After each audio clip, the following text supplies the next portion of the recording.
हरे राम राम राम हरे हरे हरे कृष्णा कृष्णा कृष्णा हरे हरे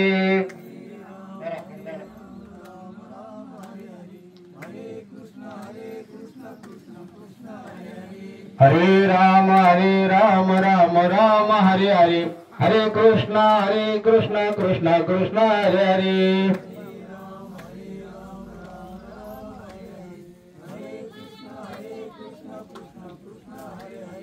हरे राम राम हरे हरे हरे कृष्णा कृष्णा हरे हरे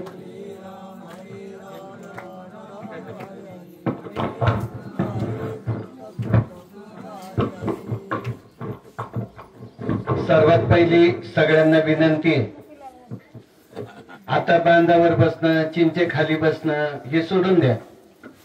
थोडं इकडे या, सर्वांनी इकडे मंडपात बसा. भव्य दिव्य दुःखाचा प्रसंग असताना बसायला टाकले याचं भान आपण ठेवायचंय. सर्वांना विनंती.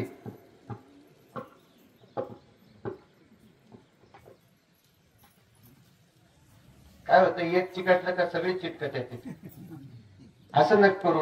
हा प्रसंग दुःखाचा आहे, तरी पण त्या दुःखामध्ये आपण सामील होण्यासाठी आलोय. एवढं सुंदर बसकर टाकलेलं आहे. आपण पुढे येऊन बसा, अजून पुढे सरून बसा. मागची मंडळी मागच बसते, मग मागच कारभार चालतो. नाही लक्षात आलं असेल आता, ते काय बाकीचं जास्त बोलत नाही. हरे राम राम राम हरे हरे हरे कृष्ण कृष्ण कृष्ण हरे हरे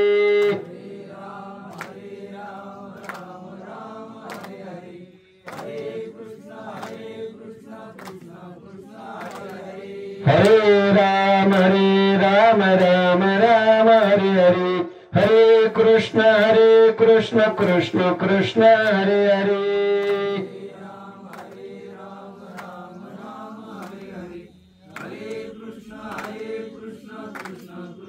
हरे राम राम हरे हरे हरे कृष्ण कृष्ण हरे हरे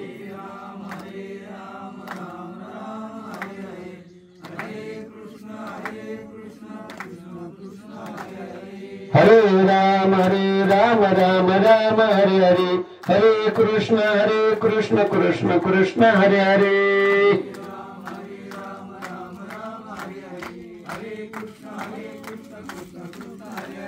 हरे राम हरे हरे हरे कृष्ण कृष्ण हरे हरे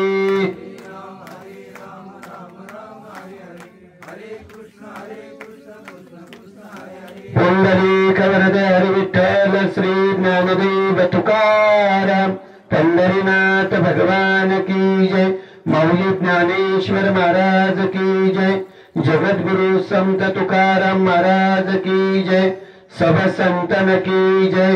राजा छत्रपती शिवाजी महाराज की जय. धर्मवीर संभाजी महाराज की जय. भारत माते की जय. आणि मरणी जयाजी आठवे, तो तेची गती ते पावे, म्हणून सदा स्मरावे माते चितवा. गुरुर ब्रह्मा गुरुर विष्णू गुरुर्देव महेश्वरा, गुरु साक्षात परब्रह्म तस्मै श्री गुरुवे नमः. ध्यानमूलं गुरुमूर्ति पूजामूलं गुरुपदं, मंत्रमूलं गुरुवाक्यं मोक्षमूलं गुरुकृपा. मंत्र सत्यं पूजा सत्यं सत्यमेव निरंजनम. श्री गुरुवाक्यं सदा सत्यं सत्यमेव तं पदं पदम्. आकाशी आहे तारकालिंगम पाताले आहे पटकेश्वरम. मृत्युलोके महाकालम सर्वलिंगम नमस्तुते. नागेंद्र हराय त्रिलोचनाय भस्मंगरागाय महेश्वराय, नित्याय शुद्धाय दिगंबराय तस्मै नकराय नमः शिवाय. वैकुंठवासी हरिभक्त पराय गंगा भागीरथी तानाबाई सभाजी बांबळे, वय वर्ष 96. या मातेला जाऊन आज 10 दिवस होत आहेत. त्यांना अखेरचा निरोप देण्यासाठी 16व्या संस्कारासाठी आपण या ठिकाणी पवित्र गंगेच्या तीरावरती उपस्थित आहोत. प्रसंग या ठिकाणी पाहत असताना या मातेचं जीवनचरित्र फार गोड होतं आणि गोड असल्याच्या नंतरच त्या माणसाची पोचपावती आपल्याला पाहायला मिळत असते. ती पोचपावती पाहत असताना ही माता आंबोरे या गावातून मडके परिवारामध्ये जन्माला आली आणि बांबळे परिवारामध्ये संसार फुलवत असताना एक मुलगा किशन सभाजी बांबळे शेती करतात, सामाजिक कार्याचं काम करतात, सर्वांच्या सुखदुःखामध्ये सामील होतात. असा सर्वांचा आवडता किसन हा सर्वांना ठाऊक आहे. या मातेनं आपलं जीवनचरित्र घडवत असताना, कार्य करत असताना प्रत्येकाला लळा लावला. आणि योगायोगाचा प्रश्न असा आहे की या मातेला 3 मुली झाल्या. पहिली हौसाबाई ही त्यांच्याच जवळ आहे. दुसरी मुलगी पार्वताबाई दिनकर गोंदे कोळवाडी या ठिकाणी दिलेली आहे. तिसरी मुलगी विजया नामदेव वायर कुरकुंडी या ठिकाणी दिलेली आहे. त्यांच्या सुनबाई मनीषा किसन बांबळे या मातेचं माहेर संगमनेर भारती परिवारातून या ठिकाणी आल्या. आणि त्याचबरोबर त्यांचे नातू प्रसाद किसन बांबळे असेल, सार्थक असेल, ही दोन्ही मुलं कॉलेजमध्ये शिक्षण घेत आहेत. एक नात आहे अस्मिता, ही सुद्धा शिक्षणच घेते. असा हा मोठा परिवार. नाव ऐकताना परिवार छोटा वाटतो, पण कार्य मात्र महान आहे. या मातेनं एक जीवापलीकडे प्रेम समाजावर केलं.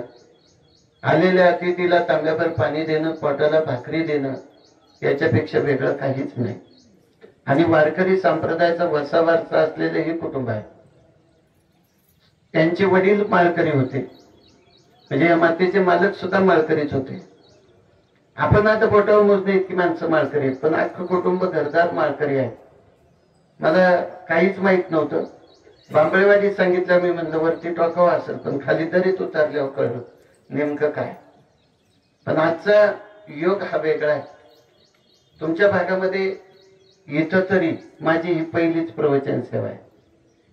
कीर्तन गेल्या वर्षी मी काल्याचं करून गेलो आणि योगायोगाने आज या ठिकाणी आलो.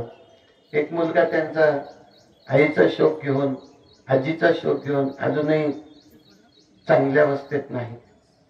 मन थोडं खच्ची झालं, दुःखी झालं. पण अलीकडे मुलांच्या मनावर काय बिंबलं जातं हे प्रत्येकाने शोधलं पाहिजे.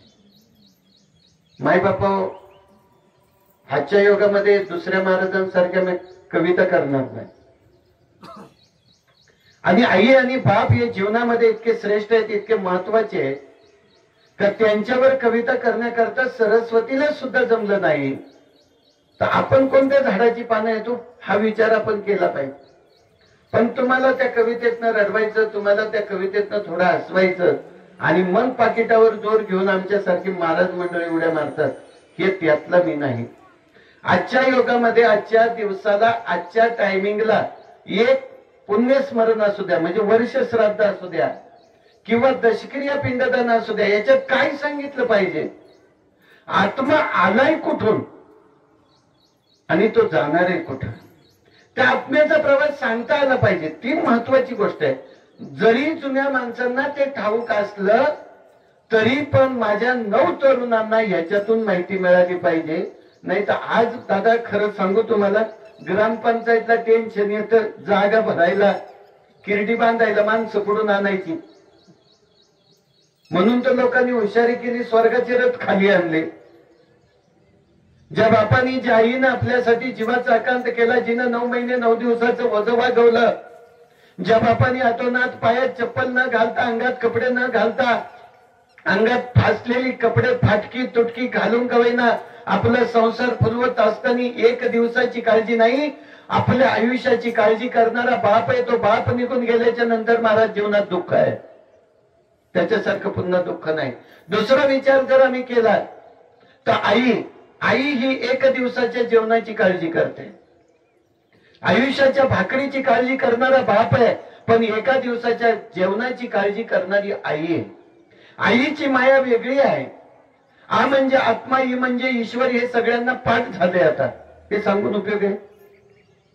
जे ठाऊक नाही ते सांगितलं पाहिजे, त्याच्यामध्ये आनंद आहे. म्हणून विचारपूर्वक तुमचं लक्ष माझ्याकडे असू द्या. म्हणून मगाचपासून माफी मागतो थोडीशी. तुम्हाला सगळ्यांना झाडा खालून उठवलं, इकडे बसवलंय. पण तुम्ही समोर असल्याशिवाय आम्हालाही बोलता येत नाही. आम्हाला सवय झाली. असो, या मातेच्या कुटुंबाचा परिचय तर या ठिकाणी दिलाय. दादांनी पण सुंदर असे या ठिकाणी प्रस्तावना केली. वारकरी संप्रदायाला जोडलेले माझे सर्व वारकरी बंधू असतील, महाराज मंडळी असतील, कीर्तनकार प्रवचनकार मंडळी सुद्धा असतील, कारण या ठिकाणी किसनचं प्रेम अत्यंत सर्वात जास्त समाजावर आहे. गीता जयंतीचा कार्यक्रम असो, अन्य कोणताही वारकरी संप्रदायाचा कार्यक्रम असो, त्या कार्यक्रमामध्ये हे कुटुंब अग्रेसर असायचं. आणि अग्रेसर असताना या ठिकाणी हा जो जनसमुदाय आपल्याला पाहायला मिळतोय, उपस्थित माझ्या माता भगिनी असतील, जनसमुदाय असेल, मनापासून तुम्हाला धन्यवाद देतो. आपण या ठिकाणी दुःखाच्या मध्ये सामील होण्याकरता आलोय. म्हणून माऊली महावैष्णव ज्ञानोबराय यांच्या ज्ञानेश्वरी ग्रंथामध्ये गोड अशी ओवी आपण या ठिकाणी निवडलेली आहे. 8व्या अध्यायातली ओवी निवडत असताना माऊली महावैष्णव ज्ञानोबराय या ठिकाणी 75 क्रमांकाच्या ओवीमध्ये वर्णन करतात. आणि मरणी जयाची आठवे तो तेची गती ते पावे, म्हणून सदा स्मरावे मातेची तुला. अर्जुना, आईची आठवण तुला जन्मजन्मी झाली पाहिजे. जन्मजन्मी आईची आठवणच केली पाहिजे. आईसारखं जीवन नाही, आईसारखं दैवत नाही, आईसारखी माया नाही, आईसारखं प्रेम नाही. आणि ज्या वेळेला मुलगा चुकतो त्यावेळेला आईनं एक थापट जरी मारली तरी पुन्हा मायेनं जवळ करणारी आई आहे. आई आपल्या मुलाला उचलून कड्यावर घेत असते. बाप आपल्या मुलाला उचलून खांद्यावर घेतो. बाप आपल्या मुलाला खांद्यावर का घेतो तो सांगत असतो, बाळ अरे मी जेवढं बघतोय ना त्याच्यापेक्षाही तुला पुढं पाहायचंय, हे सांगणारा बाप आहे. पण आई सांगत असते, मी तुला कड्यावर उचलून घेतलंय, एवढं लक्षात ठेव की माझ्या इतकंच तुला पुढं पाहायचंय. हे शिकवणारे आई बाप आहे. आणि आई आणि बाप यांच्यामधलं सार्थक जर बघितलं तर विचार जर केला, बाप जरी मारणारा जोडणारा असला तरी पण आई प्रेमाचा सागर आहे, मायेचा सागर आहे. आणि आई दयेचा सागर आहे. कारण का, जर बाप मारायला मुलाला धावला तर आई सांगत असते, बघा लक्षात ठेवा, तुम्ही जर माझ्या पप्याला मारलं ना तर तुमच्या लक्षात येते का मी काय करीन, मी काय करील, हे लक्षात ठेवा. हे लक्षात ठेवा. आताही माता भगिनींना सांगतो, कोणत्या आईला असं वाटतं एखादीचा पोरगा पितो आणि त्याला जर एखाद्या बाईनं शेजारणीनं जर म्हणलं, बाई तुझा पोरगा नाही पितो ग, तिला आवडेल का? खरं सांगा, खरं सांगा. माझ्या माता भगिनीला हात जोडतो मी. आवडेल तुम्हाला? नाही आवडणार. तो खाणारा असू द्या, पिणारा असू द्या, मारामाऱ्या करणारा असू द्या, खोटं बोलणारा असू द्या, चोरी करणारा असू द्या, पण मायेचं पांघरून घालणारी आई असते.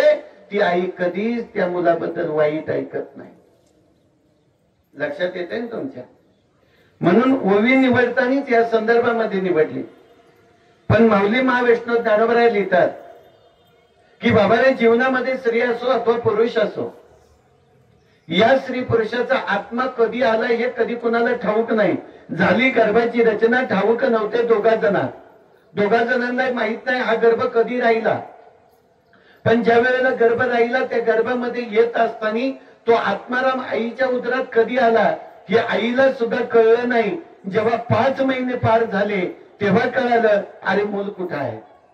लक्षात येतंय तुमच्या?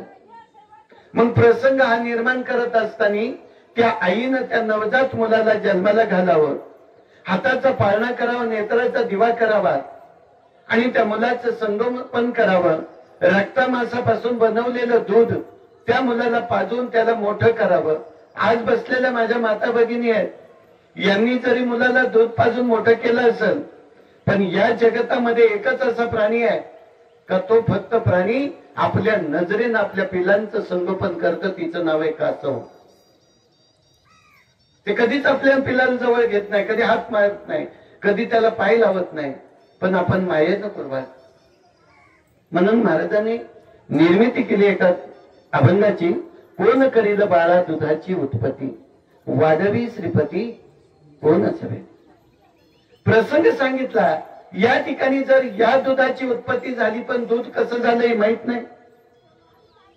आतापर्यंत या जगतामध्ये तुम्ही अनेक प्रकारचे कारखाने पाहिले असतील, अनेक प्रकारची सगळे फॅक्टऱ्या पाहिल्या असतील.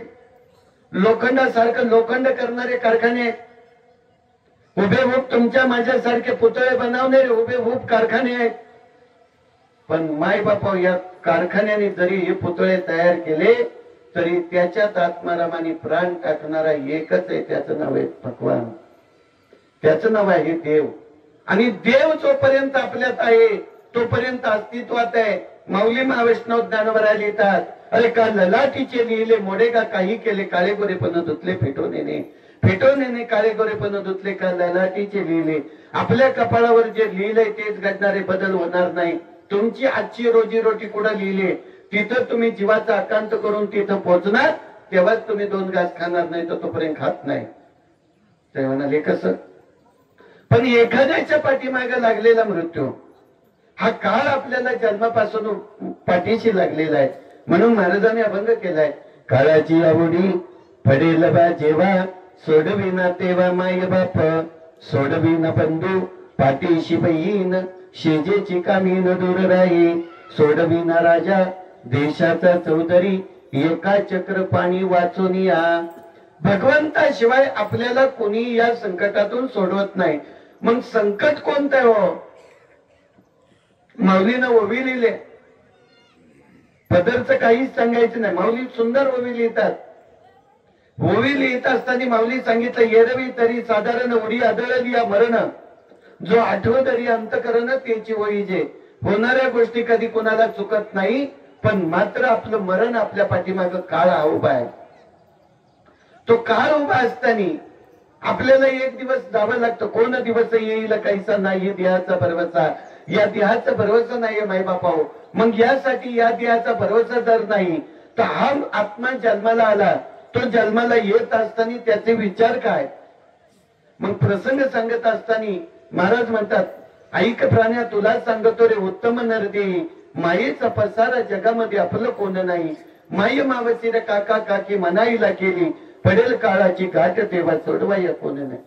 भाव रडतो भावासाठी पाठुंबा नाही, वंशाचा दिवा विजला म्हणून रडत आहे. रडू कशाचा गाईला, माझ्या वंशाचा दिवा विजलाय, मी काय करावं.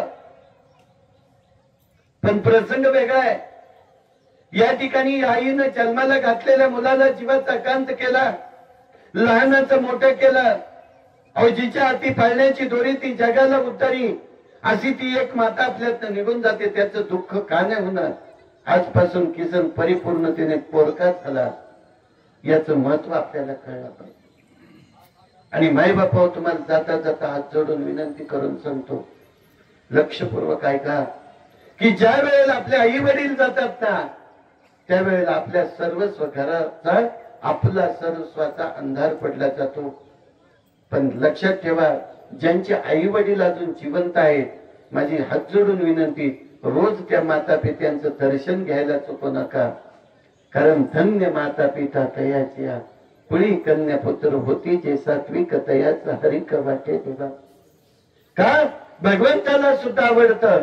कारण कशाला जाता दूर, आपले इथेच पंढरपूर. अहो ते मायबाप आपले जोपर्यंत आहेत ना, तोपर्यंत पंढरीचा पांडुरंग आई, रुक्मिणी आई साहेब हे दोन्ही आपल्या घरीच आहेत. पण त्यांना आई साहेब म्हणूनच पुकारा, त्यांनाच बाप म्हणून पुकारा. म्हणून विचार करायचा आहे. आई असुरूचं ताट आहे तर बाप संयमाचा घाट आहे. या सगळ्यांचा विचार करत असताना या शरीरात आलेला आत्मा हा कधी कुणाला सापडलाय का. पुन्हा जाग्यावर यायचं.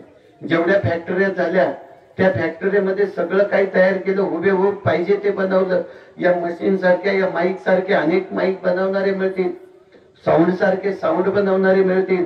पण दादा एक लक्षात ठेवा, हा हुबेहूब पुतळा जरी तयार केला तर याच्यात आत्माराम टाकायची जबाबदारी ज्याची आहे त्याचं नाव देव आहे. ज्या दिवशी देव आपल्यातनं निघून गेला त्या दिवशी आपली अवस्था होते काय सांगू. हंड्यामध्ये पाणी तापते त्याला जाळे नाही, हंड्यामध्ये पाणी तापते त्याला जाळे नाही, आबड धोबड पाणी घातले कोठे भिजले नाही. अहो त्या किरडीचे खांदे करी मग खांद्यावर घे, मुठभर तांदूळ एक पैसा विसाव्या. कशासाठी विसावा दिला? अन्नात जीव गुंतला असला तर माघार येऊ नको, धनात अडकला असेल तरी माघार येऊ नको, आला तसा जा. हे म्हणणारे आपण आहे, पण हे म्हणणार तसं नाही. त्याचं कारण आहे वेगळं. महाराज, जेवढं आयुष्य आपल्याला भगवंताने दिले, अल्प आयुष्य मानव देह शत गणिले ते अर्ध रात्र, काही मध्ये बालत्व पेरा रोगक्षय, काही भजनास उरले ते पाहिजे का राम राम स्मरानी. 100 वर्षाच्या आयुष्यामध्ये जगत असताना एक दिवशी तो काळ आपल्या पाठीमागे लागलेला आहे आणि तो काळ आपल्याला नेल्याशिवाय राहत नाही. याला कारण माऊलीन दिलेलं आहे. उपजले ते नाचे, नाचिले ते पुण्यरूपी दिसे, हे घटिका यंत्र तैसे परिभ्रमिका. जन्माला आलेल्या प्रत्येकाला जावं लागतं. विहिरीत सोडलेली बादली असू द्या, पोहरा असू द्या, वर भरून आल्याच्या नंतर ते पाणी आपण काढून घेतो, पुन्हा तो पोहरा खाली सोडतो. तसा आत्माराम सुद्धा या कुडीला सोडून दुसऱ्या कुडीमध्ये प्रवेश करतो. मग मृत्यूनंतर आत्म्याचा प्रवास काय असतो हे सांगितलं पाहिजे समाजाला. वयस्कर माणसांना माहितच असेल कदाचित, पण तरुणांना काय माहित पडणार? माझ्या तरुणांना कळलं पाहिजे. मगाशी एक शब्द उच्चारून गेलो मी, की माणसं मेल्याच्या नंतर किरडी बांधणारी गावात ठराविकच माणसं असायची, बरोबर ना? पण आता आहेत का? किरडी बांधायची म्हणजे नेमकं काय करायचं हे सुद्धा आम्हाला माहित नाही. मला विचार करून पहा. जग बदललंय, तुम्ही बदलले पाहिजे असं माझं म्हणणं नाही. तुमच्या प्रत्येकाच्या दारात सोन्याचं तुळशी वृंदावन असावं याच्याबद्दल मी माझं दुमत नाही. पण आपण आपल्या जुन्या परंपरेमध्ये भगवान श्रीकृष्णानं म्हणजे त्याचाच मुख्य अवतार भगवान विष्णूनं गरुडाला जे सांगितलं त्याचं नाव आहे गरुड पुराण. मग माणसाच्या जीवनात काय होतं? या शरीरातला आत्मा निघून गेल्याच्या नंतर याचं रूपांतर प्रेतात होतं. माऊली महाविष्णू ज्ञानोबराय आपल्या अभंगात लिहितात, झाला प्रेत रूप शरीराचा भाव लक्षी याला ठाव स्मशानीचा. स्मशानी नेवनी बडा अग्नी देवनी येती परतोनी माघारे. त्या स्मशानात नेल्याच्या नंतर त्या ठिकाणी फडा अग्नी दिला जातो. फडा म्हणजे मोठा, फडा अग्नी. अग्नीचे प्रकार एकूण 13. 13 पैकी मुख्य प्रकार 3, 3 पैकी उपप्रकार अजून 3, उपप्रकारापैकी अजून उपप्रकार 3, उपप्रकारापैकी अजून प्रकार 3, म्हणजे किती गेले? 13 पर्यंत गेलं. मग त्याच्यामध्ये समुद्राला लागलेला अग्नी त्याला वडवणल म्हणतात, जंगलाला अग्नी लागला त्याला वनवा म्हणतात, आणि देहाला लागलेला अग्नी त्याचं नाव आहे चित्ता अग्नी. मग पाकशाळेत अग्नी आहे, आता सिगरेटला अग्नी आहे. मग आता मी तिकडे जात नाही, व्यसनाच्या बाजूकडे जात नाही, पण प्रसंग आहे का? ज्या वेळेला या शरीराला अग्नी लागला जातो त्यावेळेला माऊलीनं तत्वज्ञान केलेलं आहे. पहा, कापुराचे कलेवर घातला करंडा, शेखी नवरे हुंडा पाहावया. कापरासारखं हे शरीर जळलं जातं, धडाधड अग्नी पेटला पाजळली देई. अहो भिंतीवरली चित्रे दादा तसा हा नरदे, जसा फिरविता पोळा बोजा उशीर लागत नाही. क्षणार्धात नाहीच होत आहे. आज किती कोटी रुपये खर्च केल्याच्या नंतर या आमच्या माऊली परत येतील, किती अब्ज रुपये खर्चल्यावर परत मिळतील. पण आपल्याही शरीराची किंमत आपल्याला कळाली पाहिजे. म्हणून माऊली महाविष्णू ज्ञानोबरायांनी लिहिलं, कापुराचे बाती उजळलेल्या ज्योती, ठाईच समाप्ती झालीच. आता प्रसंग आहे का? ज्या वेळेला या शरीरातला आत्मा जाताना कुणाला दिसला नाही आणि येताना कुणाला दिसत नाही. दिसला कधी कुणाला? नाही दिसला, कोणालाच दिसला नाही. माझ्या माऊल्यांना सुद्धा नाही दिसला. ते म्हणाल काय नाही बाबा, 5वीच्या दिवशी आम्ही डोळ्यात तेल घालून रात्र जागावली, पण ती आम्हाला सापडली नाही. काय तिचं नाव? मुख्य आहेत का काय? नाही काय तुम्हाला तिचं नाव तसं सापडलं तर एखादीला सहज म्हणतात सटवे. म्हणजे आता लक्षात आलं असेल तुमच्या. म्हणजे ती सटवी येते, ती कशासाठी येते? आपल्या कपाळावर लिखाण करण्यासाठी येते. आयुष्यभर तुला कसं जगायचंय, आयुष्यभर तुला कसं वागायचंय, आयुष्यभर तुझं जीवन काय आहे म्हणून सटवी लिहिते. ते संचित आहे आणि संचिताच्या अगोदर एक गोष्ट आहे, त्याचं नाव प्रारब्ध आहे. मग प्रारब्ध लिहिणारा वेगळा आहे आणि संचित लिहिणारा वेगळा आहे. संचित लिहिते ते सटवी लिहिते आणि प्रारब्ध लिहितो तो ब्रह्मदेव लिहितो. ब्रह्मदेव फक्त 5च दिवसात प्रारब्ध लिहितो आणि सटवी मात्र आयुष्यभराचं संधान लिहून ठेवते. म्हणून ऐका, आयुष्य हे विधात्याच्या वहीतलं पहिलं पान आहे. आयुष्य हे विधात्याच्या वहीतलं पहिलं पान आहे. लिहिलं तर खूप छान आहे. पहिलं पान जन्माचं आहे, शेवटचं पान मृत्यूचं आहे. मधली पानं आपण भरायची आयुष्यभरात केलेल्या चुका, म्हणून ते पान फाडून फेकायचं नसतं. तेच आपल्या आयुष्याचं एक संधान असतंय. विचार करून, ज्या दिवशी या शरीरातून आत्मा जातो त्या दिवशी याचं प्रेतात रूपांतर होतं, याचं मड्यात रूपांतर होतं, याचं अनेक शव मध्ये रूपांतर होतं. मग शव मध्ये रूपांतर झाल्याच्या नंतर या देहाला माणसं किती दिवस ठेवतात? तुमच्या किती दिवस ठेवतात? जर भारताचा पंतप्रधान गेला, इंदिराबाई गेली त्यावेळेला किती दिवस ठेवले? कोणाला ठेवू शकत नाही, कारण या शरीराला 24 तासात दुर्गंधी येते. जनावर गेलं तर त्याला 48 तास लागतात. मग जनावराचं शरीर चांगलं का आपलं? जनावराच्या मलमूत्राचा वास लवकर येत नाही, पण आपला जवळ बसून देत नाही. हा विचार आपण केलाच पाहिजे. म्हणून याच्यासाठी जगद्गुरु तुकोबराय लिहितात, नाशिवंत देह जाणार सकळ, आयुष्य खातो काळ सावधान. हा देह नाशिवंत मलमूत्राचा बाधा, वरी चर्म घातले रे क्रमी कीटकांचा सांधा. रवरव दुर्गंधी रे मंगळतेचा वारा, स्मरते हरिहरा शरण जा रे गोविंदा. परियसी मदालसा सोंजो जो रे बाळा. त्या एका साधूच्या मुलीला कळालं का या शरीराची किंमत काय आहे, पण अजून आपल्याला कळालं नाही. म्हणून आपण याच्यावर लागल तेवढ्या फवारणी करतो, पण रोग काय जात? डॉक्टर तर नाही ना कोणी, इथं नाही तर इथंच प्याचे. करोनाच्या काळात लई मोठा महाप्रश्न निर्माण झाला होता. सगळे लोक म्हणायचे डॉक्टर देव आहे. डॉक्टर जर देव असता तर या जगतात माणसं मरून गेली नसती. आणि आज जमिनीवर तुम्हाला पाय ठेवायला जागा नसती राहील. लक्षात घ्या ना, कृतायुग, द्वापारयुग, त्रेतायुग, आता त्याच्यानंतर आलं कलियुग. कलियुगानंतर आता पुढे कलंकी होणार आहे. हे सगळे प्रकार बदलत चालले. पण जाता जाता सांगतो ऐका, तिकडे एवढ्या लांब जात बसत नाही. एवढ्या लांब गेलो का परत लवकर जागेवर यायचं नाही. प्रसंग आहे ना, माणसाचं जीवन जोपर्यंत या शरीरातून गेलेला आत्मा, हा गेलेला आत्मा कधी कोणी पाहिला का? या बॉडीला सोडून जातो. सीसीटीव्ही लावा, नाही तर अजून काय तुम्हाला लावायचं लावा. आत्मा कधी कोणाला दिसत नाही. आत्मा जसा दिसत नाही तसा देव दिसत नाही. आणि देव असल्याशिवाय सृष्टी चालत नाही. देव असल्याशिवाय सृष्टी चालत नाही. देव आपल्यात असल्याशिवाय आपण एकमेकाशी बोलू शकत नाही. देव आपल्यात असल्याशिवाय आपण अनेकांची चर्चा करू शकत नाही. देव आपल्यात असल्याशिवाय आपण चालू शकत नाही. झाडाला पानं आहेत, पण त्याच्यातलं एक पिकलेलं पान ते झाड जवळ ठेवत नाही, ते खाली पडतं आणि त्याची शेवटी काय होते? मातीच. म्हणून या शरीराची शेवटच्या क्षणात काय होते बाबा? मातीच होते. शरीराची होय माती, कोणी नाहीये संगती, सारी अवघी कामे खोटी, अंती जाणे मसानवटी, गोत्र घरे टाकून सारी, शेवटी गावाचे बाहेरी, स्वजन आणि गण गोत्र, उपाय नाही व चालतो, ऐसे स्वप्नवता सार सार, नर हरी जोडी तसे. नरहरी सोनारान सुद्धा सांगितलंय. चोखा महाराज तर त्याच्याही पुढे जाऊन सांगतात, अरे तुटला आयुष्याचा जोरा ये रे बाबू का पसारा, टाकून पडती रांडा पोरे, अंती होती रे पाट्यामोरे, अवघे सुखाचे संगती, कोणी कामा नाही अंती, चोखा म्हणे फजित खोरन, माझे माझे म्हणती घर.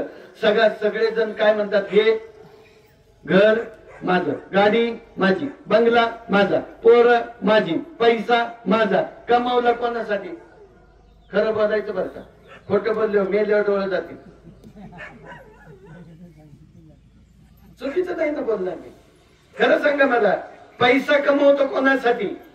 तुम्ही सगळे कमवता का नाही? आमचं सोडून द्या, आमच्या माग ना पुढं फुफुट उडत, पण तुमचं चांगले राव. कोणतरी माग आहेत ना. कुणासाठी पैसा कमावला? तुमच्यासाठी कमावला. आणि त्याचा उपयोग जर तुम्ही केला असता तर तुम्ही स्वतःची आईश केली असती. तुम्ही स्वतःची आईश करत नाही. तुम्ही पैसा पैसा जमून ठेवता. इस्टेटला इस्टेट जोडता, वावराला वावर जोडता, घराला पाखं जोडता. बरोबर. मग त्या पैशाचा किंवा त्या केलेल्या इस्टेटीचा उपयोग फक्त तुमच्या पाठीमागे जे आहेत त्यांच्या करता. मग सांगा, तुम्हीच गेले, तुम्हाला जाळायला कोण? घरचे का बाहेरचे? हाईन जागेवर आपण शेवटी जाळायला घरचे. आणि नाही जाळालं सगळं, डोसून जाळायला भावकी. गावात घर चांगलं बांधा साहेब, किती चांगलं बांधा, मोठा बंगला बांधा. आणि मोठा बंगला बांधल्यावर पहिलं दुःख कोणाला होतं? गावाला का भावकीला? बस कबूल झाले, त्याबद्दल धन्यवाद. पहिलं दुःख भावकीलाच आहे ना. त्यांनी बांधलेत कसे याचा विचार आम्हाला करायचा. पण ऐका, जाता जाता सांगतो तुम्हाला, तुमच्या लक्षात राहील. सर्वसामान्य साधी माणसे सगळे शास्त्रीय सांगितलं का डोक्यावर राहते.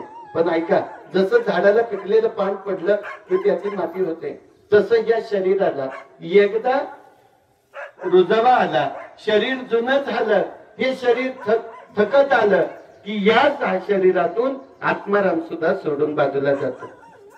मग आत्माराम सोडून गेल्याच्या नंतर त्या आत्म्याचा प्रवास काय होतो? मी मगाशी जाता जाता बोलून गेलो की मृत्यूनंतर आत्म्याचा प्रवास काय आहे, तो प्रवास तुम्हाला सांगायचा आणि माझ्या सेवेला पूर्ण विराम द्यायचा. बरोबर ना?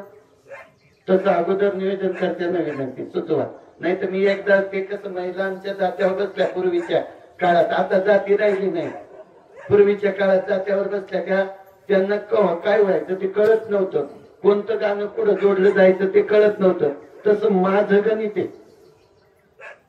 त्यामुळे प्रसंग ऐका, ज्या दिवशी या शरीरातून आत्मा निघून जातो त्या दिवशी या शरीराची माती होते. सर्वांना ज्ञात झालं, सगळ्यांना जाणीव झाली, याची शेवटी मातीच होते. भारतामध्ये एकूण 3 प्रकारच्या विधी आहेत. एक प्रकारची विधी आहे पहिली विधी आहे जाळणे, दुसरी विधी आहे गाडणे. हे दोनच आपल्याकडे जास्त प्रचलित आहे. पण उत्तराखंड साईडला गेलं तर या प्रेताला शृंगारलं जातं. या प्रेताला शृंगारून पाण्यामध्ये सोडून दिलं जातं. मग तिकडं मासे खाऊ द्या, काय खायचं ते खाऊ द्या, काय खायचं ते खाऊ द्या. नागालँड साईडला गेलं तर हे शरीर अगदी चांगलं सजवतात, याला सुंदर असं काही खाद्य तयार करतात आणि जंगलात सोडून देतात. पशु पक्षी खातात. आपल्याला तिकडे जायचं नाही. मग आहे कुठं आपण? महाराष्ट्रात आहे. तर महाराष्ट्रामध्ये ही क्रिया काय होते तर एक जाळणे आणि दुसरं दफन करणे. दफन क्रिया करत असताना महाराज काय परिस्थिती होते तर ज्या वेळेला आपला हा विचार आपल्याला पाहायचा तो प्रसंग फार महत्वाचा आहे. ज्या दिवशी आपला जन्म झाला त्याच्यानंतर दिवा कधी लावतात? महिला मंडळ म्हणजे हे बियाणं अंदाज कसं काय इकडे या आम्हालाच विचार. कधी दिवा लागतो? आता तुम्हाला तेच सांगायचं ना. तुम्ही दैदस क्रियेची प्रवचन ऐकले, पण मी जरा खोलात घालतो नेऊन, जरा गाळात गुंतल्याशिवाय अवनीच करता येत नाही ना. कारण मी तुमच्यातलं म्हणलं, तुमच्यासारखंच बोललं पाहिजे. ऐका, जन्मल्याच्या नंतर 5वीच्या दिवशी दिवा लागला जातो. 5वीच्या नंतर दुसरा दिवा लावला जातो, तो देवकाचा. लक्षात आलं ना? आता इथून पुढे लागत येत का नाही त्याचा ठिकाणा नाही. देवकाचा दिवा, देवकाच्या दिव्यानंतर तोच दिवा गेल्यानंतर उशाला आला. पण उशाला सामान्य नाही आला, पाठी खाली आला. त्या पाठी खाली रांगोळी घातली जाते. कशाची? पिठाची. पिठाच्या रांगोळीत मग ते पीठ पूर्वीच्या काळात आपल्या वरच्या पट्ट्यात नाचण्या मिळायच्या, नागली म्हणतात त्याला. त्या नागलीच्या पिठाखाली आता घालतात का नाही? घालतात का तुमच्याकडे? अजून टोपलं पालतं, त्याच्या खाली दिवा, त्याच्या खाली रांगोळी. आणि त्या टोपल्याला उचकल्याच्या नंतर दुसऱ्या दिवशी माणसं उचकतात. उचकून पाहिल्यावर त्याच्यावर पावलं असतात, हे का? मग पक्षाची असती, सर्पाची सरपट पडलेली असत किंवा अजून काय असत. आणि मग ती कल्पना करणारी जुनी माणसं अशी कल्पना करायची माझा बाबा माझी आई पक्षाच्या जन्माला गेली. पावलं कशाची होती? पक्षाची. एकाने सहज विचारलं, म्हणला बाबा आमचे आजोबा पंजोबा गेले त्यावेळेला त्यांच्या त्या रांगोळीवरती कुत्र्याची पावलं होती, मग आजोबा कोणत्या जन्माला गेले? पुढचा उल्लेख नाही करेल. प्रसंग ऐका. तसं माणसाचं जीवन फार वेगळं आहे. माणसाचं जीवन हे वेगळं आहे. जोपर्यंत हे शरीर जीर्ण होत नाही तोपर्यंत आत्माराम सोडून जात नाही. म्हणून ऐका, या शरीरामध्ये गती पाच, देह कव पाचाचे झाले, ते कर्माचे सुधी गुंठले. प्रसंग माऊलीनं लिहिलाय, मी माझ्या पदार्थ सांगत नाही. या देहामध्ये 5 देवता आहेत. पहिली देवता ऐका, पहिले 2 देव आहेत चंद्र आणि सूर्य. दुसरा देव आहे पवन देव. तिसरा देव आहे वरुण देव. आणि 5वा देव आहे तो अग्निदेव. ज्या दिवशी चंद्र सूर्य गेले त्या दिवशी सहज मी आंधळा झाला. चंद्र आणि सूर्य निघून गेले. पवन देव गेला. पवन म्हणजे हवा. किती व्हेंटिलेटर लावा, मी मगाशीच म्हणलं, डॉक्टर कोणी येत असलं तर राग म्हणून किती व्हेंटिलेटर लावा, उपयोग आहे का? नाही. त्याच्यानंतर याच्यातला वरुण देव गेला. विहिरीतलं पाणी चाटून गेलं, काय उपयोग आहे का त्याचा? जर वरचा पाऊस पडला नाही तर जमिनीत पाणी येणार नाही, आणि जमिनीत आलेलं पाणी विहिरीत येणार नाही. तसं या शरीरामध्ये असणारं पाणी एकदा आटून गेलं, किती सलाईन लावा साहेब, काय फायदा नाही. आता त्याच्या पुढे ऐका, 5वा देव आहे अग्निदेव. झालं ना, 5 देवापर्यंत आलो. 5वा देव अग्निदेव. अग्निदेव ज्या दिवशी या शरीरातून जातो त्या दिवशी हे शरीर कसं पडतं? थंड पडतं. डॉक्टर असू द्या नाही तर त्याच्या बापाचा बाप असू द्या, त्याला अजून तो आत्माराम परत आणता आला नाही. तरी काही माणसं म्हणतात स्वर्गात जाऊन खाली आलो, एवढा पुण्यवान पडला. स्वर्गात जो गेला तो परत खाली आला नाही.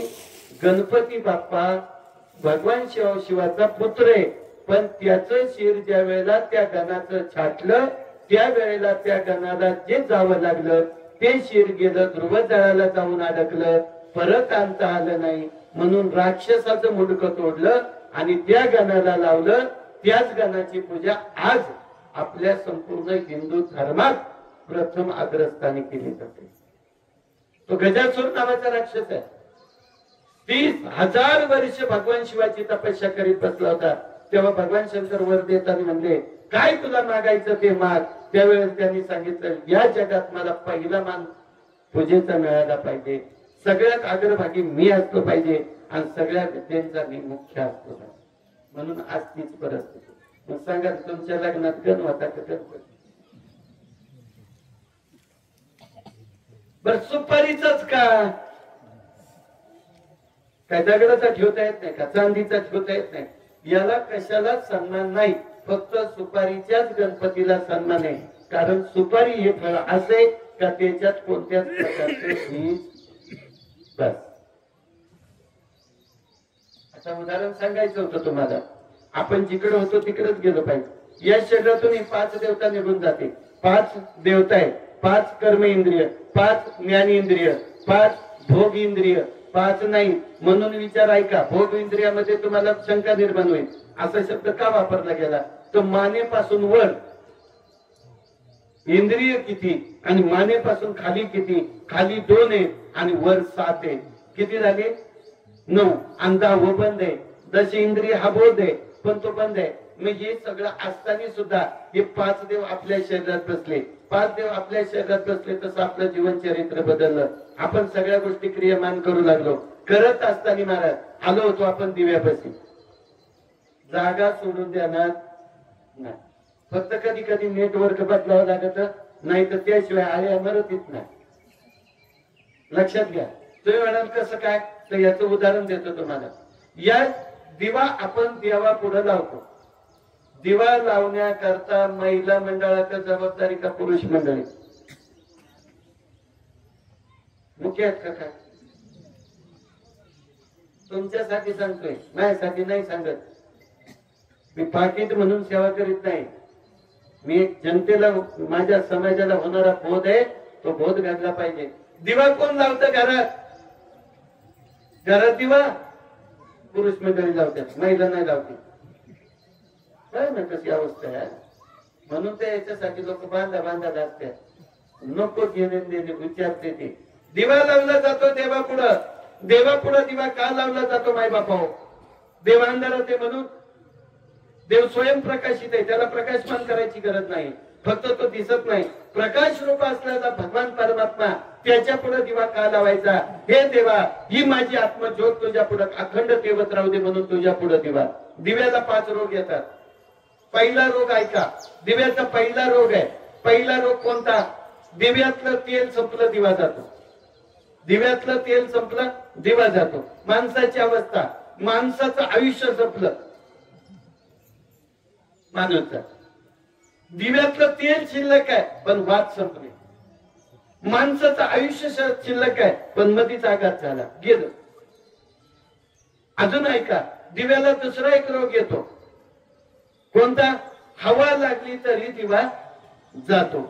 माणसाला अटॅक आला का माणूसही एका झटक्यात कामच मिटलं, परत काही घ्यायचं काम नाही. हवा लागल्यावर दिवा थांबतो का? नाही थांबत ना. त्याच्याही पद्धतीने अजून पुढे सांगतो. अजून एक दिव्याला रोग आहे. तो रोग कोणता? तो पतंग येतो, दिव्यावर झडप घालतो आणि झडप घातली की पतंग दिवाही विजवतो आणि स्वतःही मरतो. आता सध्याच्या काळात गाडीवाला येतो, आपल्यालाही झडपतो आणि तोही जातो. याच्याही पुढे काहून सांगायचंय. अजून एक दिव्याला रोग आहे आणि तो रोग तुम्हाला सगळ्यांना लागलाय. दिव्याला शेवटचा रोग येतो काजळी. माऊलीनं ओवी लिहिली आहे, कुठल्याच प्रकारची हवा लागू नये, कुठल्याही प्रकारचा पतंग जाऊ नये, काहीच होऊ नये म्हणून त्या दिव्याजवळ ज्या वेळेला अगदी पतंग झडप घालतो, या महाराज रामकृष्ण, दिव्याला पतंग झडप घालत आणि झडप घातल्याच्या नंतर ते मरतय. माऊलीनं ओवी लिहिली आहे, ना तरी केळी कापूर झाला का भिंगारी दीपू ठेविला. माऊली सांगतात की बाबा दिव्याला हवा लागू नये. इकडे बस, प्रसंगच आहे ना. मग त्या ठिकाणी जर आम्ही विचार केला तर तो विचार कोणता आहे? त्या दिव्याला तशी हवा लागल्याच्या नंतर दिवा जातो म्हणून आपण देवळीत ठेवतो, काचेच्या कपाटात ठेवतो. पण शेवटचा रोग आहे काजळी. शेवटचा रोग आहे काजळी. काहीच नाही होत ना तरी त्या काजळीमध्ये तो दिवा जातो. ती काजळी जर नाही काढली तर दिवा राहतो का? नाही. मग माणसाच्या जीवनात उभ्या आयुष्यात काय लागली? आता तुम्ही म्हणा काजळी. काजळी नाही, काळजी. काळजी करता करता आयुष्य संपत आलं महाराज. पण या संसाराची काळजी अजून कधी मिटली नाही. मग विचार करायचा आहे, या शरीरातून तो आत्मा निघून जातो. जात असताना हे शरीर फक्त मृत अवस्थेत तयार होतं, याचं प्रेतात रूपांतर होतं. पण आत्मा कधी मरत नाही. जसं उदाहरण द्यायचंय तुम्हाला, आजोबा होते, वय झालं होतं, बाबा छान होते, विद्वान होते. मुलाने एक विचार केला आणि आजोबाजवळ आता सध्या युग कशाचं? मोबाईलचं. मोबाईल घेऊन दिला नातवाने आजोबाला. पूर्वीची एक म्हण असायची, आज्याला नातू आज्याला बाजारात घेऊन गेला, सुंदर एक खेळणं घेऊन दिलं, आजा लागला खेळू खेळू, नातू लागला पाहू पाहू. प्रसंग ऐका, तिकडे जायचं नाही, जुनी म्हण आहे. मग त्या ठिकाणी त्या आत्म्याचा प्रवास ज्या वेळेला होतो, तसंच एक उदाहरण तुम्हाला देतो मी, लौकिकातलं उदाहरण. सांगायचं नव्हतं पण आलं ध्यानात म्हणून सांग. प्रसंग ऐका. जसं शरीर जीर्ण झालं की आत्मा निघून जातो, नाही जीर्ण झालं तरी आत्मा निघून जातो, कारण त्याची काळवेळ संपते. काळवेळ नाम उच्चारिता नाही, दोन्ही पक्ष पायी उद्धरती. प्रसंग सांगितलाय. म्हणून देहाची या गावा आलिया, जन्म मृत्यूची या सोहळिया, ना म्हणू नये धनंजया ज्यावपरी. ज्या ठिकाणी ज्या देहामध्ये आपण जन्माला आलो तोच देह आपल्याला सोडून जायचंय, त्याग करून जायचंय. तो त्याग करून जात असताना जसं आजोबा होते, आजोबांच्या हातात एक मोबाईल होता. मोबाईल आता म्हाताऱ्या माणसांच्या सुद्धा हातात मोबाईल आहे. भिकाऱ्यांच्या हातात आहे.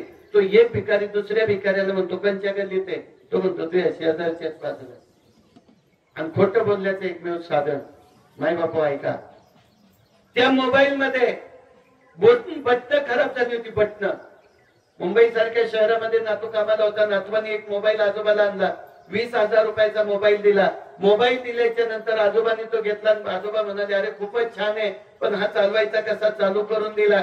चालवायच्या नंतर सुरुवात झाली, मग इकडं तिकडं बोट पळू लागली. पण बोट पळत असताना महाराज त्याच्यातून कॉल लागेल का सांगा? उदाहरण खास तरुण वर्गासाठी देत आहे. माफ करा थोडस, माझ्या तरुणांना पण सुद्धा झालं पाहिजे. तो मोबाईल जुना झाला होता, ते दबड काढून बाजूला फेकून दिलं. नवीन मोबाईल घेतला 20,000 रुपयाचा. पण त्या 20,000 रुपयाच्या मोबाईल मध्ये जुनं काही मटेरियल यायला पाहिजे. त्याच्यासाठी गरज कशाची आहे? बस एवढं तरी कळालं. मेमरी कार्ड, त्याचं कार्ड जोपर्यंत कार्ड त्याच्यात टाकत नाही तोपर्यंत तो मोबाईल चालत नाही. 20,000चा असू द्या नाही तर 2 लाखाचा असू द्या, त्याच्या पुढे त्याला त्या कार्डाचीच गरज आहे. तसं याच्यामध्ये आत्मनाम नावाच्या रूपाचं कार्ड आहे. हे कार्ड एकदा काढून घेतलं का तो काढून घेतलेलं कार्ड पुढे नेऊन टाकलं जातं दुसऱ्या मोबाईल मध्ये, आणि मग ते कार्ड पुढे चालू राहतं. म्हणून आत्मा कधी मरत नाही. मग या आत्म्याचा प्रवास कसा होतो? इथं जायचंय आपल्याला. या आत्म्याचा प्रवास केल्याच्या नंतर ज्या दिवशी या शरीरातून आत्मा जातो त्या दिवशी या शरीराची अवस्था काय होते? आपण 10वे का करतो, 12वे का करतो, 13वे का करतो, वर्षश्राद्ध का करतो, पुण्यस्मरण का करतो? हे करण्याच्या पाठीमागचं कारण काय? हे अशाच याच्यामध्ये मला सांगितलं पाहिजे. कुठं सांगता? दुसरी वरातीत सांगितलं, आणतील ना धरून आपल्याला. मग प्रसंगच असा आहे. या ठिकाणी विचार जर केला तर या शरीरातून जो असणारा आत्माराम आहे त्याला न्यायला 2 यमाचे किंकर येतात. 2 यमाचे किंकर. ते यमाचे किंकर दरवाजात आल्याच्या नंतर हा आत्मा त्यांच्याकडे पाहतो. ते फक्त कुणाला दिसतात? त्याच आत्मारामाला दिसतात, ज्याला न्यायला आलेत त्याला. म्हणून माणसाला आधी मरण कळत असते, पण सांगता येत नाही. नाकाचा शेंडा दिसला की समजायचं 3 दिवसात तिकीट बुक आहे. हा कधी ध्यानात ठेवा. आता नका नाक बघून इथंच बघत बसा. प्रसंग आहे. पूर्वीची पण मन असायची, बरोबर का नाही बाबा? बरोबर आहे ना? मग प्रसंग येतो.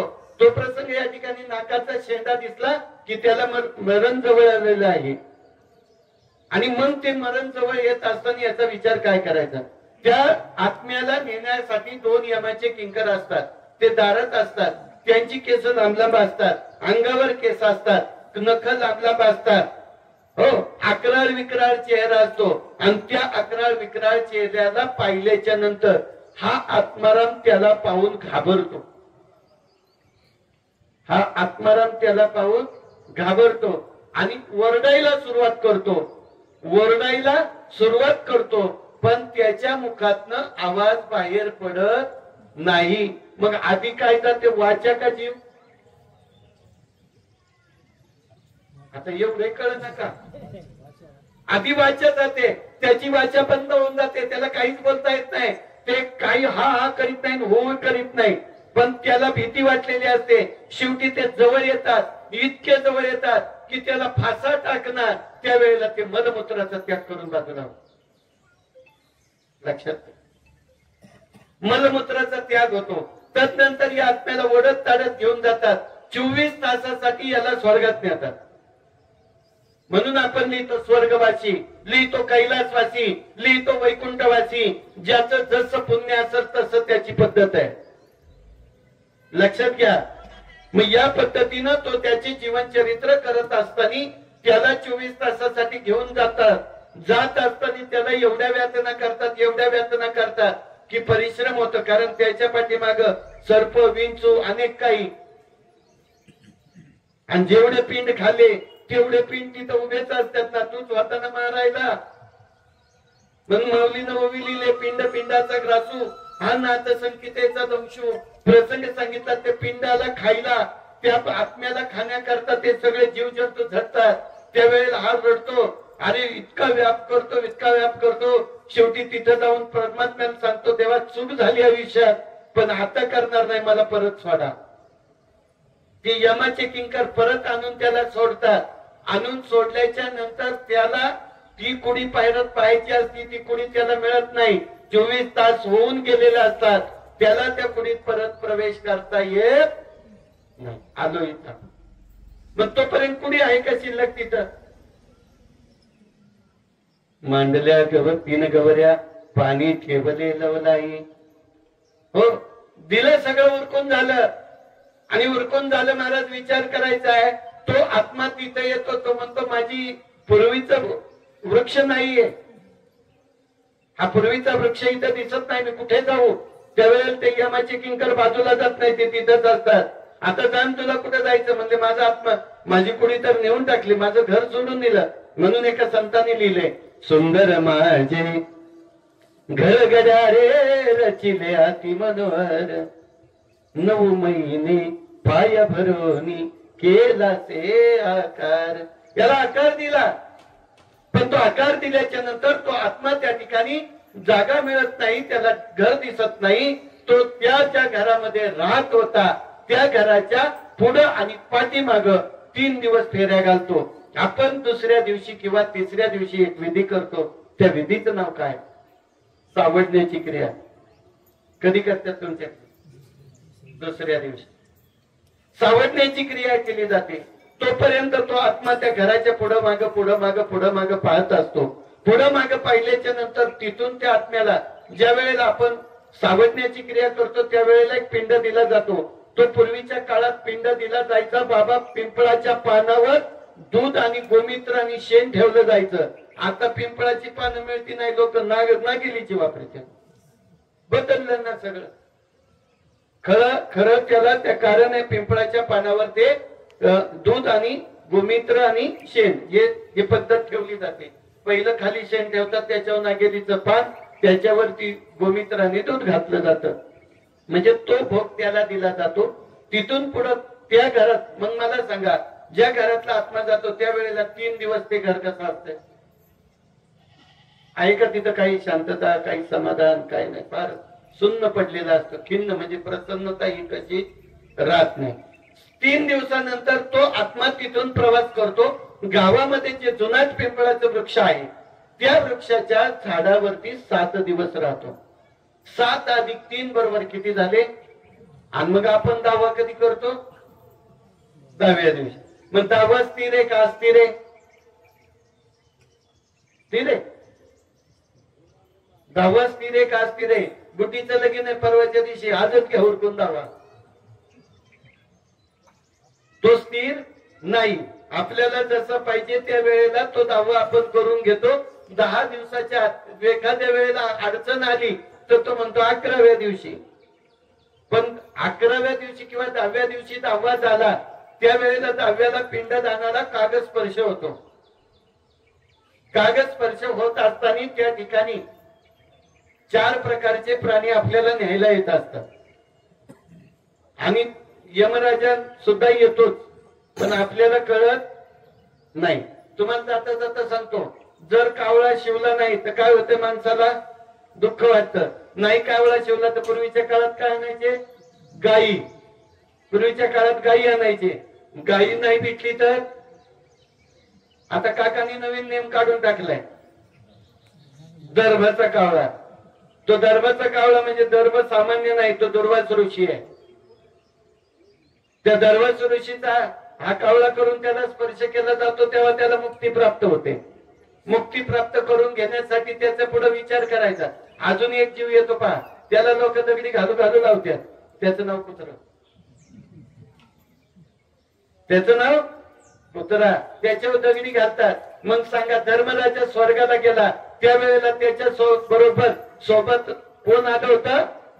कुत्राच घेतला. ही सगळी मंडळी आपल्याला न्यायला असतात. मग उचलताना किती आहेत? आणि एक मडक्याला आलो बरोबर आपण तिथं. नंतर दावा झाला. दावा झाल्याच्या नंतर आपल्याकडे काय होतो? 13 करतो ना आपल्याकडे. मग 13 स्थिर आहे का अस्थिर आहे? तुम्ही बोलते म्हणा माझी भाषा कळणार काय काय झालं काय मलाच कळणार. 13वा अस्थिर आहे. काही झालं तरी चालेल पण 13वा झाल्याशिवाय राहत नाही. फक्त नैवेद्य देऊन 13 दिवसांनी या आत्म्याला गती दिली जाते. तो आत्मा फिरत फिरत फिरत फिरत जातो.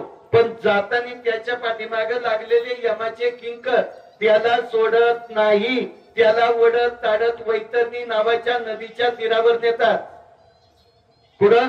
वैतरणी नावाच्या नदीच्या तीरावर. म्हणून आपले दावे कुठं पडतात? अजून जागे आपण प्रसंग पाहायचाय. हे माझ्या पदरचं एक शब्द सांगत नाही, याला मीठ मिरची सुद्धा लावत नाही, फक्त सांगायचं माध्यम आहे. हे सांगतोय गरुड पुराण. गरुड पुराणातून हा उल्लेख केला. तो आत्मा वैतरणी नावाच्या नदीच्या तीरावर जातो. तीरावर गेल्याच्या नंतर त्या आत्म्याला पाहायला मिळतं पुढं ती नदी इतकी सुंदर आहे, इतकी चांगली आहे की त्याच्यामध्ये असं वाटत लगेच आंघोळ करावं. कारण ती नदी अशी आहे, रक्तपू आणि दुर्गंधीनं भरलेली आहे. रक्त मांस तिच्यामध्ये आहे, अनेक प्रकारचे जीव जंतू आहे, ते हिंस्रक आहे. आणि ह्या आत्म्याने ते पाहिल्याच्या नंतर हे म्हणतो नको नको नको, मला तिकडं नेऊ नको. म्हणून महाराजांचा अभंग आहे, घातलिया भय नरक जाणे. मग आधी काय लिहितात? कैलासवासी. कोण लिहितो? स्वर्गवासी. कोण लिहितो? वैकुंठवासी. लिहित नाही मात्र कोणी नरकवासी. आणि तिथं गेल्याशिवाय राहत नाही कोणी. सगळ्या जागा जर वर भरल्या तर इकडली जागा भरायची कोणी? कारण का माणसाचं जीवन असे पाप पुण्य करून जन्म येतो प्राणी, नरदेव येऊन हानी केली. प्रसंग ऐका. मग ज्या वेळेला तो आत्मा त्या वैतरणी नावाच्या नदीच्या तीरावर जातो, त्या वैतरणी नावाच्या नदीच्या तीरावर गेल्याच्या नंतर तिथं काही गोष्टी आहेत. तिथं दोन माणसं बसलेली आहेत. एका बाजूला यम आहे आणि एका बाजूला सगळ्याचा हिशोब किताब करणारा, त्याचं नाव चित्रगुप्त आहे. त्या चित्रगुप्ताला विचारलं जातं, यांनी काय केलं? गोदान केलं का? अन्नदान केलं का? भूदान केलं का? कन्यादान केलं का? असे अनेक प्रकारचे दानाचे प्रकार विचारले जातात. महाभारतातलं एक सुंदर उदाहरण आहे. ज्या वेळेला महाभारताचं युद्ध झालं त्याच्यामध्ये कर्ण गेला आणि कर्णाला ज्या वेळेला जायची पाळी आली त्यावेळेला तिथं नेलं. त्याचा आत्मा त्या ठिकाणी होता. त्यावेळेला कर्ण त्या यमाच्या किंकरांकडे, यमाकडे खायला मागत होतो. खायला भुकावलं होतं. कोण मागत होत? कर्णाचा आत्मा. कर्ण इकडेच होता, शरीर इकडे होत, तो आत्मा तिथं होता. मग तो आत्मा खायला मागत होता. खायला मागत असताना त्याने विचार केला, अरे खायला दे आम्हाला. त्यांनी सांगितलं काहीच तुला देणार नाही. म्हणले का? म्हणले याचं कारण आहे, तू आजपर्यंत काहीच दान केलं नाही. म्हणला जाऊन विचारा हस्तिनापुरात, माझ्यासारखा दानी कोणीच नव्हता. म्हणलं काय दान केलं? सोनं दान केलं, डोंगर दान केला, जमीन दान केली, पण अन्नदान करायच्या टायमाला तू राजा धर्माकडे बोट करत होता म्हणून तुला जेवायला घालणार. त्याला महाराजांचं प्रमाण आहे, भाऊ भूक भुकेलं झालं, देवा तुमच्या उष्ट्यासाठी आलो. विचार करून पहा, प्रसंग इतका महत्वाचा आहे. मग त्या ठिकाणी कर्णाने अन्न मागितलं. त्यावेळेस सांगितलं नाही, तुला जाऊन अन्नदान करावं लागेल, पुण्य भरपूर आहे, पण अन्नदान कर. ते अन्नदान करायला माघारी आलं. हा आत्मा आपला आता जाऊ द्या, कर्णाचा आत्मा ते लांब फिरेल. मग लांबचं नेटवर्क येईल त्याला. आता परत BSNL चालू झाले. काय प्रत्येकाला वेळ लागले, माझ्या सकट लागले. तुमच्या कुठं काय सांगतो मी, माझ्या सकट लागले. आता पहा ना, विचार करा, जिओचं रिचार्ज वाढून किती दिवस झाले. धीरूभाई अंबानीच्या पोराचं लगीन झालं, सगळा खर्च तुमच्याकडून वसूल केला आणि वारे नेटवर्क आमचं बाहेर. मला थोडं राजकीय नाही बोलायचं, काही घेणं नाही पडलं मला, पण सांगावं लागतंय. कारण का संत सांगतात उठा जागे वारे आता, तरी जागे आम्ही होत नाही. मग विचार करायचा, तुमच्या पोराचं लग्नाचा खर्च कोणाकडून वसूल केलाय. पण पैशावाल्यांना झोपा येत नाही ती जर इथलं कमी झालं. आणि जरी कोणाकडे पैसे असतील ना, ते 6 वाजल्याच्या पुढे नीट झोपतच नाही. ते जरा काही वाजलं ना खटकन तसं ना. हे आत्म्याचं जीवन चरित्र आहे. तो आत्मा त्या वैतरणी नदीच्या तीरावर राहतो. 39 दिवसाचा प्रवास त्याचा तिथं होतो. 39 दिवसाच्या प्रवासानंतर या आत्म्याला ओढत ताडत त्या नदीतून पलीकडे नेतात. त्यावेळेला त्या आत्म्याची ओढाताड होते. त्यावेळेला आत्म्याची लांबी होते 1.25 हाताची. किती हाताची? 1.25 हाताची. आपलं पोरग जन्माला आल्यावर त्या पोराची लांबी सुद्धा किती आहे? 1.25 हात. आपली किती आहे? आता 8 हात. आता 3.5 हात आहे, पण जन्मलं तेव्हा 1.25 हात. सव्वा हाताच्या मापाचा तो पुन्हा पुतळा तयार होतो आणि त्या नदीतून पार होत असताना त्याला सर्प विंचू अनेक प्रकारचे सुसरी मगरी सगळे सगळे धावून येतात, त्याला तोडायचा प्रयत्न करतात. इतका विवळ होतो, इतका विवळ होतो. त्यावेळेला देवाचा धावा करतो, देवा आता मला वाचव नाही, याच्यातून बाहेर काढ. बाहेर काढता काढता तो पलीकडे जातो आणि ज्या वेळेला त्याला स्वर्गात जायचे त्यावेळेला त्याला 61 दिवस लागतात. 61 अधिक 39 दिवस झाले किती म्हणा तुम्ही बोंबलत राहा, आम्ही गपच राहतो. किती दिवस झाले? 100 दिवस. 100 दिवसांनी एक विधी होतो. तो विधी आपण कुणी सध्या करत नाही, त्याला विसरून गेले. आणि आताचे ब्राह्मण काका सुद्धा पावसाळले, त्यांच्या सुद्धा संध्या सुटल्यात. सकाळी उठल्यावर त्यांनी लगेच ताटात पाणी घेतलं पाहिजे, एका बाजूला फुलपात्रात पाणी घेतलं पाहिजे. मग तिथं म्हटलं पाहिजे केशवाय नमा, माधवाय नमा, गोविंदाय नमा. हे फक्त आपल्याकडेच बडबड करतात. पण त्यांची खरी संध्या ओम भूभुर्भुवः स्वः तस्त विरण्य भर्गो देवस्य धीमहि धियो यो न प्रचोदयात. आणि आपली वारकऱ्याची खरी संध्या आहे हरिपाठ कीर्ती मुख्य जरी गायन पवित्रची होय देह त्याचा.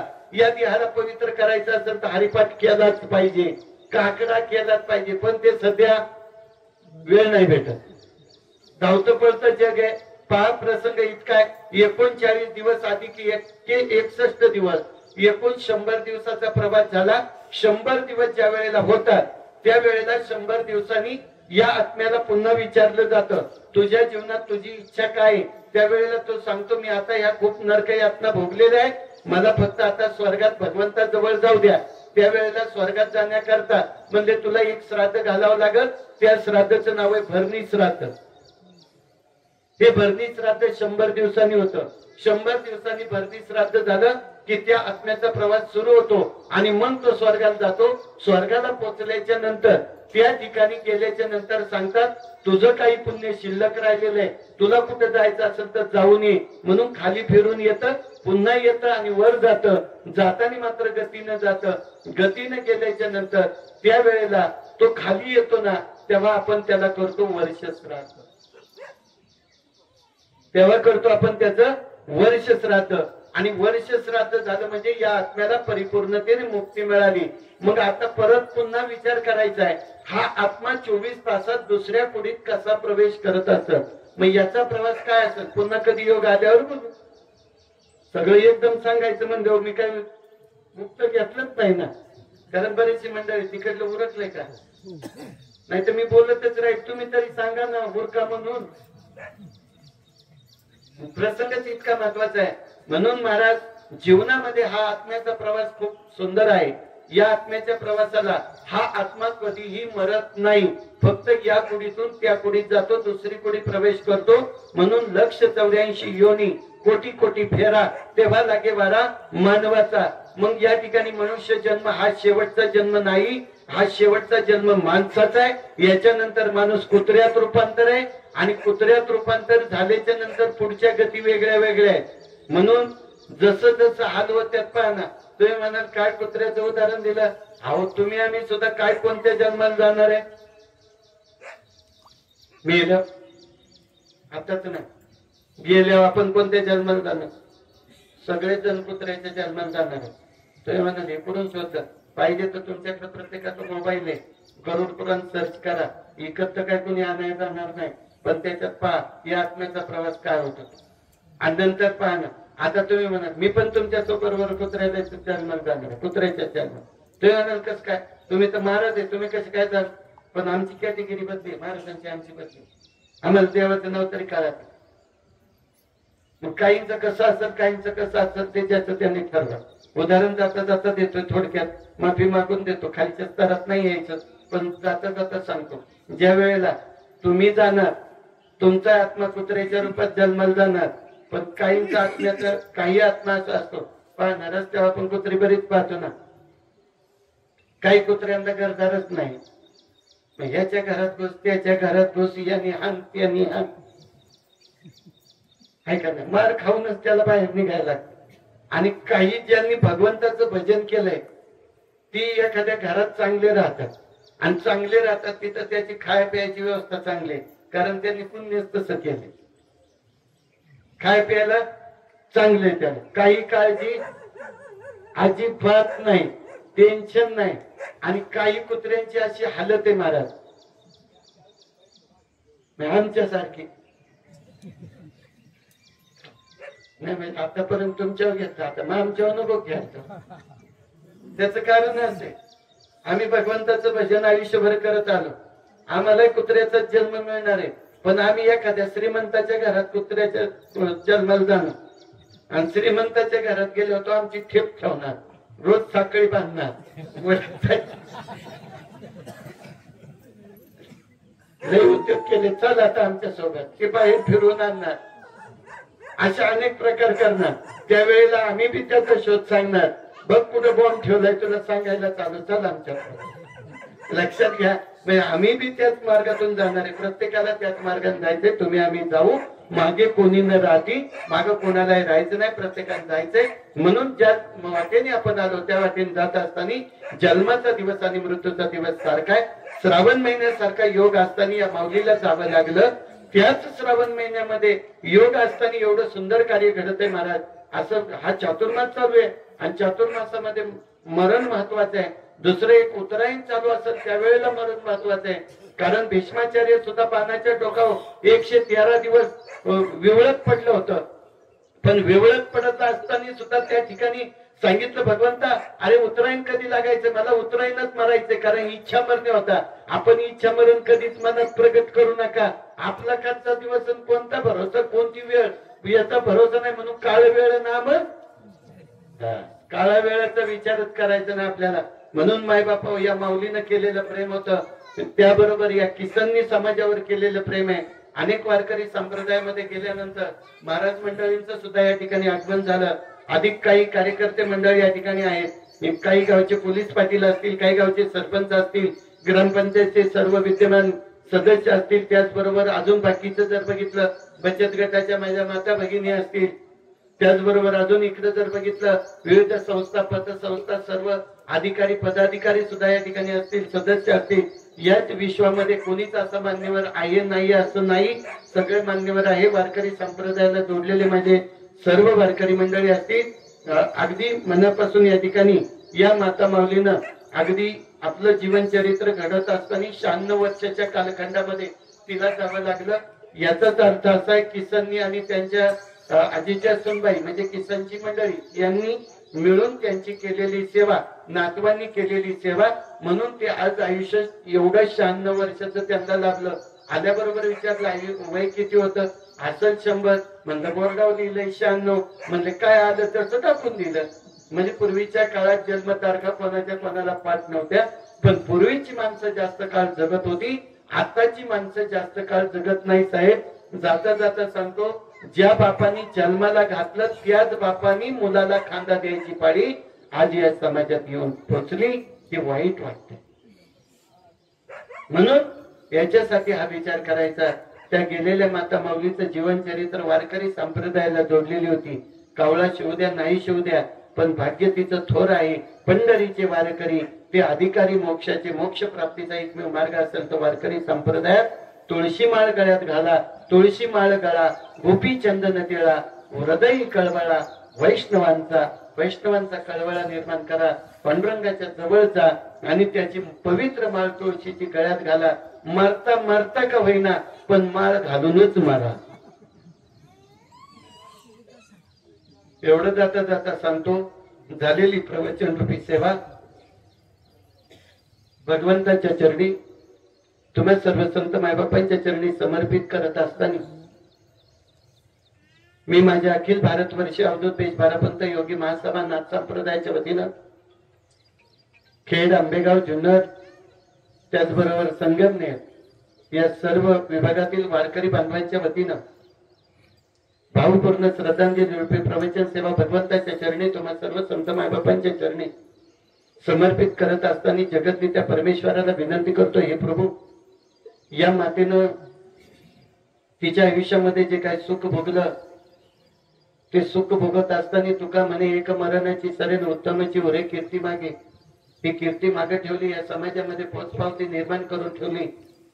सुंदर असा मुलगा किसन सारखा जन्माला घातला आणि त्या मुलाचं प्रेम या ठिकाणी समाजाशी जोडलं, ती नाळ जोडून आज या ठिकाणी हा जनसमुदाय आपल्याला पाहायला मिळतो.